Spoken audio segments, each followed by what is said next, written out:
इधर लोमस ऋषि के पुत्र थे जिनका नाम था श्रृंगी ऋषि। इन श्रृंगी ऋषि को जाकर के उन्हीं के साथियों ने बताया है तुम्हारे पिता का अपमान कर दिया। महाराज परीक्षित मरा हुआ सर्प गले में डाल के चले गए।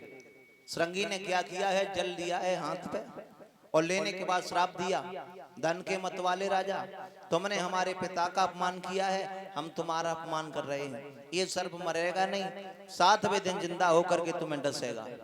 श्राप दे दिया।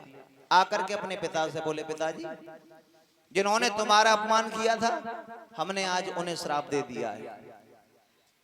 लोमस ऋषि समाधि में से खड़े हुए कहने लगे, बेटा तुमने बड़ा गलत किया। अरे परीक्षित का कोई कसूर नहीं था, कसूर तो सिर्फ और सिर्फ कलयुग का था, उनके सर पे सवार था कलयुग। अब एक बात और बताते चले, क्या सोने में कलयुग का वास होता है? सोने में कलयुग का वास होता है और होता भी नहीं है। जो धर्म की कमाई का कमाया हुआ धन होता है उससे लेते हैं जो सोना, उसमें कभी भी कलयुग का वास नहीं होता।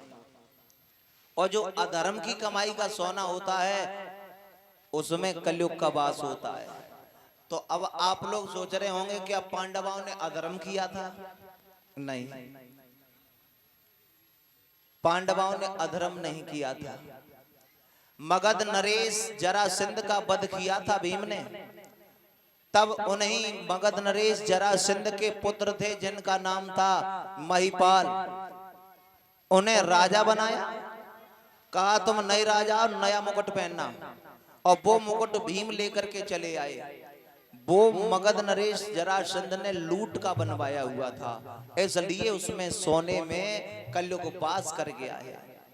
आज महाराज परीक्षित को जाकर के लोमस ऋषि के एक शिष्य और थे जिनका नाम था गौमुख, उन्होंने बताया तुम्हें श्राप लग गया है, अपनी मुक्ति का कारण ढूंढ लो, कोई उपाय ढूंढ लो जाकर के। तो आज भक्त जनों इसे कहते हैं भक्त की बलिहारी। एक पल के लिए महाराज को होश नहीं रहा कि हम खड़े कहाँ हैं। महाराज परीक्षित ने क्या किया है, सोचने लगे हैं अब हम क्या करें, कहाँ जाएं।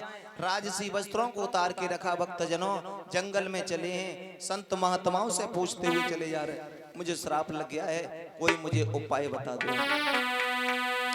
अरे राजा से हुई गए भिखारी और भक्त की बलिहारी, राजा से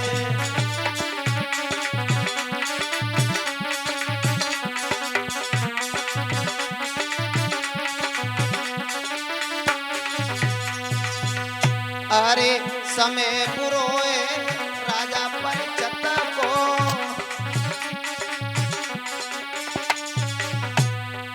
समय पुरोए राजा परीक्षित को,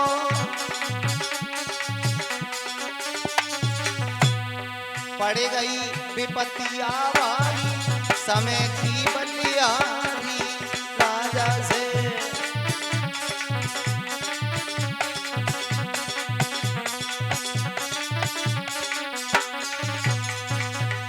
अरे दर दर मारे मारे बोले,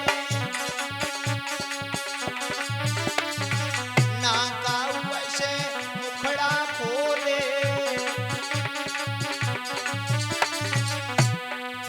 करमन की बलिहारी, समय की बलिहारी, वह राजा से भिखारी, समय की बलिहारी।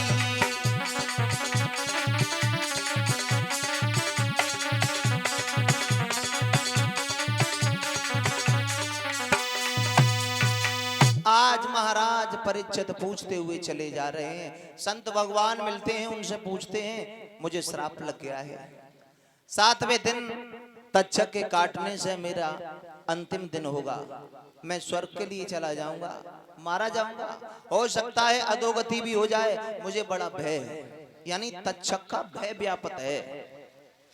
महाराज परीक्षित को बता दिया है, बोले यहाँ से नहीं, हरिहर गंगा के किनारे चले जाओ, व्यास के पुत्र सुखदेव महाराज आपकी चिंता को अवश्य दूर कर देंगे।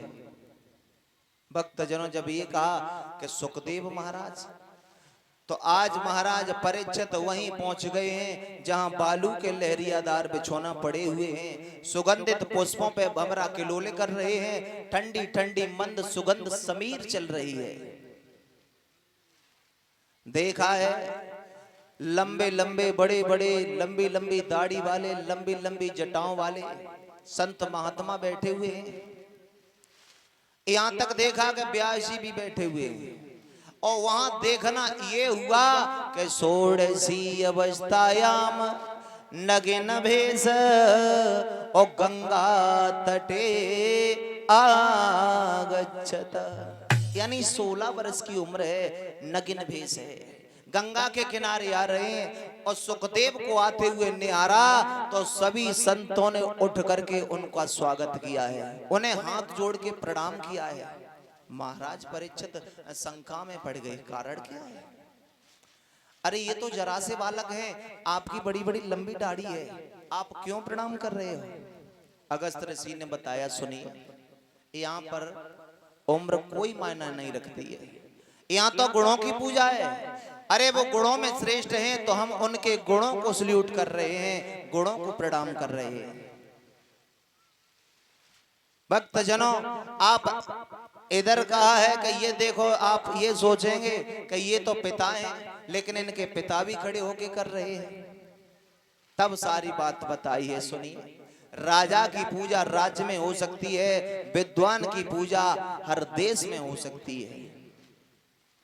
एग्जाम्पल, उदाहरण के लिए आप सुने, एक पिताजी दरोगा हो और किसी थाने में ड्यूटी हो, लड़का पढ़ लिख के IAS या IPS बन जाए, थाने का निरीक्षण करने के लिए जाए, तो बताओ पिताजी अपने बच्चे को सल्यूट मारेंगे या नहीं? मारना पड़ेगा, लेकिन बच्चे को नहीं, कंधों पे लगी हुए स्टार्स को, वहां की डेजिग्नेशन को, वहां के पद को सल्यूट करेंगे, न कि अपने बच्चे को। ऐसे ही सुखदेव महाराज को व्यास जी ने प्रणाम किया है। अब सुखदेव महाराज के करीब महाराज परीक्षित गए हैं, कहा है, प्रभु मुझे श्राप लग गया है और आज से 7वें दिन हमारी मौत हो जाएगी, आप हमें मार्गदर्शन करें। परीक्षित जी ने कहा है, तो आज सुखदेव महाराज कहने लगे, ठीक है परीक्षित, तुम्हें तक्षक का भय, तो आओ बैठो, हम सबसे पहले तुम्हें कथा श्रवण करने के नियम बता रहे हैं। एक आसन पर बैठ करके सच्चित आनंद और बुद्धि को सद्बुद्धि बना करके भगवान की कथा में बैठना चाहिए। श्रद्धा सतोगुणी बना कर रखना चाहिए। श्रद्धा कितने प्रकार की होती है? 3। श्रद्धा सतोगुणी, रजोगुणी और तमोगुणी। अगर आप लोग की श्रद्धा रजोगुणी रही तो यहाँ कथा में तो बैठे रहोगे, शाम को उठ के प्रसाद लेके घर जाओगे और कोई पूछेगा काहे आज का कथा भाई, तो कछु ना, मतलब ढोलक वाय को देखता रहे।